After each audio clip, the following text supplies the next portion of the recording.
ఎక్కువగా ఎండలో తిరగకుండా ఉండాలి. సర్వత్రా ప్రతి వాళ్ళు తలకి నూనె పెట్టుకోవడం ఎంతైనా అవసరం. తైల సంస్కారం అని చెప్పేసి అంటాం. ప్రతి వాళ్ళు తర్వాత నాకు వెంట్రుకలు ఊడిపోతున్నాయి, డాండ్రఫ్ వచ్చింది, చుండ్రు వచ్చింది అని చెప్పేసి అంటాం. తైల సంస్కారం, తలకి నూనె పెట్టడం అనేది ఒక జుట్టు పెంపొందించడానికే కాదు, డాండ్రఫ్ తగ్గించడానికే కాకుండా ముఖ్యంగా బ్రెయిన్కి, మెదడు సురక్షితంగా ఉండడానికి, మెదడు నరాలలో రక్త ప్రసరణ సరిగా జరగడానికి, తర్వాత తేజోవంతంగా ఉండడం కోసం మనం తలకి నూనె పెట్టాల్సిన అవసరం ఎంతైనా ఉంది. మరి ఎలాంటి నూనె వాడాలి తలకి అనుకున్నట్లయితే నువ్వుల నూనె లేదా కొబ్బరి నూనె కానీ వాడవచ్చు. అలా కాకున్నట్లయితే మంచి హర్బల్ ఆయిల్స్, ఆయుర్వేదిక్ ఆయిల్స్ ఎన్నో ఉన్నాయి.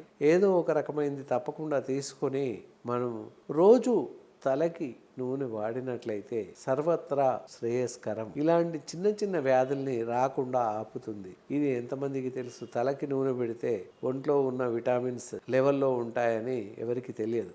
కానీ ఇలా వాడడం ఎంతైనా మంచిది.